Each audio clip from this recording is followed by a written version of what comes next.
Leónidas fue un rey espartano, conocido por dirigir a los 300 soldados de élite espartana y combatir contra el ejército persa en las Termópilas. Con una abismal desventaja, resistió durante 2 días las embestidas de las legiones invasoras, evitando en su momento el dominio del rey persa Jerjes sobre las polis griegas. Hoy hablaremos sobre Leónidas, el gran rey espartano, líder de aquellos 300 hombres cuyo destino era la muerte, pero no temiéndola, fueron a luchar por su pueblo.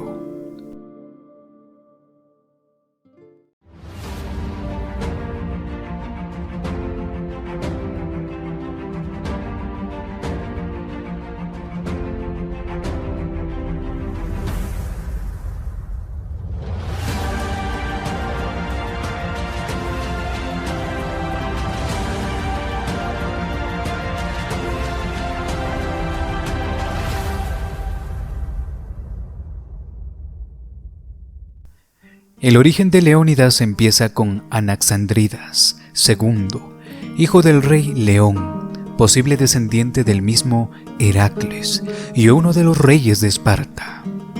Se dice que Anaxandridas, de la casa real de los Agíadas, tuvo problemas en procrear a un heredero con su esposa, ya que la mujer era infértil. Los éforos, o magistrados, en su desesperación por dejar un linaje real, obligaron al rey a tomar una segunda esposa. Con ella, Anaxandridas tuvo un hijo, cuyo nombre fue Cleómenes. Sin embargo, por sorpresa, la primera esposa confirmó que también estaba embarazada. Tiempo después, dio a luz a Dorieo.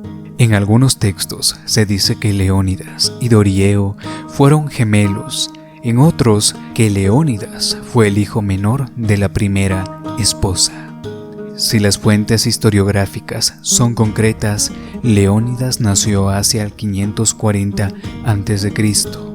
Por derecho, el reinado de Esparta era para el mayor de los hijos de Anaxandridas, cuyo peso recaería a Cleómenes. No obstante, Cleómenes tenía malos hábitos, era considerado un alcohólico y posteriormente se suicidó. Por otro lado, Dorieo murió en campaña en Sicilia. Ambos hermanos no dejaron sucesor alguno, solo estaba Gorgo, la hija de Cleómenes. A principios del siglo V a.C., Leónidas desposó a Gorgo, su sobrina, para así convertirse en el nuevo rey de Esparta. Durante los años 490 a.C., Darío I perdió la guerra contra los atenienses durante la Primera Guerra Médica. Para los años 480 a.C., Jerjes, hijo de Darío, como venganza, decide invadir a las polis de Atenas y Esparta. Cuando Leónidas accedió al poder, aplicó valores importantes en la sociedad espartana. Durante los preparativos para la guerra, llegó un emisario enemigo, con la finalidad para convencerle que presentar batalla ante la grandeza del ejército de Jerjes era inútil y le exigió que entregase las armas. Según la versión de Plutarco, Leónidas simplemente contestó: «Ven y cógelas». Y esa muestra de orgullo fue el principio de su leyenda. Leónidas no estaba solo. Contó en su alianza con Atenas, con otras ciudades-estado de la Grecia central y con algunas islas. Hubo lugares que se negaron a presentar batalla, como Tesalia, el primer pueblo con quien se encontrarían los persas después de cruzar Tracia y Macedonia. En el siglo V a.C. no existía una noción étnica o patriótica que abarcara el conjunto de Grecia, y cada polis tenía una política exterior propia. Otros factores que explicarían lo reducido del contingente helénico fueron la percepción de una derrota casi segura y la coincidencia de la invasión durante fechas señaladas. El plan de la Liga Helénica, conformada por Esparta, aliados del Peloponeso, Hoplitas, Atenas y otros estados de Grecia, no pudo ser, puesto que, Por aquellas fechas se celebraba la festividad religiosa de las Carnias, que las tribus dorias dedicaban a Apolo Carneo, y por otro lado la celebración de los Juegos Olímpicos Panhelénicos, un encuentro deportivo y espiritual celebrado cada 4 años y que implica la tregua entre unos estados griegos que tendían a luchar entre sí. Con una invasión inminente, una delegación de Esparta fue a consultar al oráculo de Delfos. Dio como resultado un terrible vaticinio de Apolo.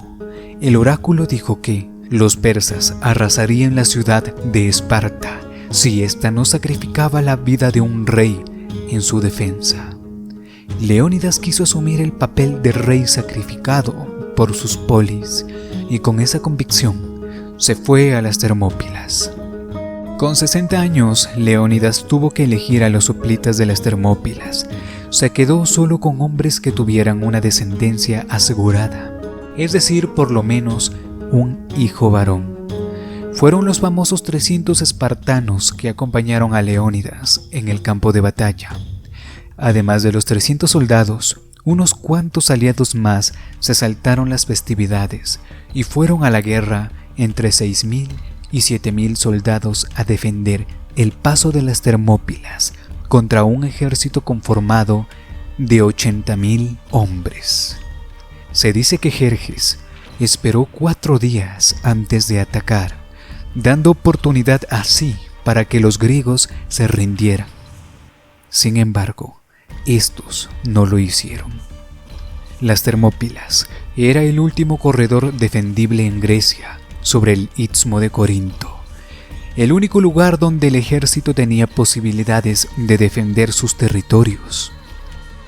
Y es así que, al 5.º día, los persas iniciaron el ataque. En la primera jornada, las furiosas arremetidas del ejército imperial fracasaron. En la segunda sucedió lo mismo. Los griegos formaban en falange, y sus escudos de bronce y largas lanzas eran inflanqueables para los persas, que usaban escudos de mimbre y lanzas de corta longitud.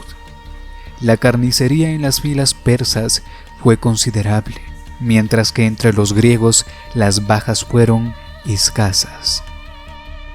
Cuando Jerjes se encontraba ya al borde de la desesperación, al final del 2.º día, recibió una visita inesperada. Un pastor de la zona, llamado Efialtes, le mostró un camino que vadeaba el desfiladero de las Termópilas y le dio así la llave de la victoria, ya que permitía atacar a los griegos por la retaguardia.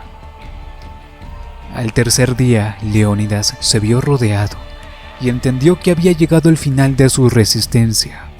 Eligió quedarse entonces con 700 tespios, 400 tebanos y los famosos 300 espartanos, a defender el paso, mientras ordenaba la retirada de los demás soldados de la coalición.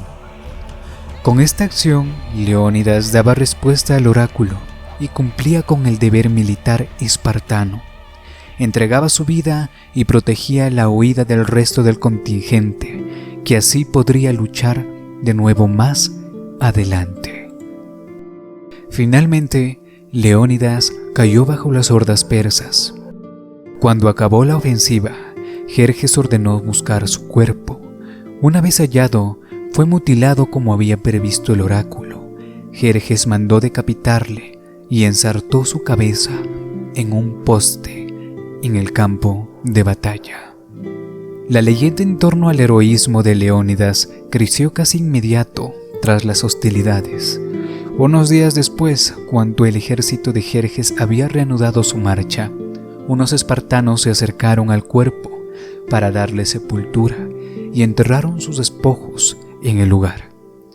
También en honor de Leónidas y de los valientes 300 espartiatas, el poeta más admirado de su época, Simónides de Ceos, grabó en el sitio donde cayeron un epifato en verso que decía: «Caminante, ve a Esparta y di a los espartanos que aquí y hacemos por obedecer sus leyes».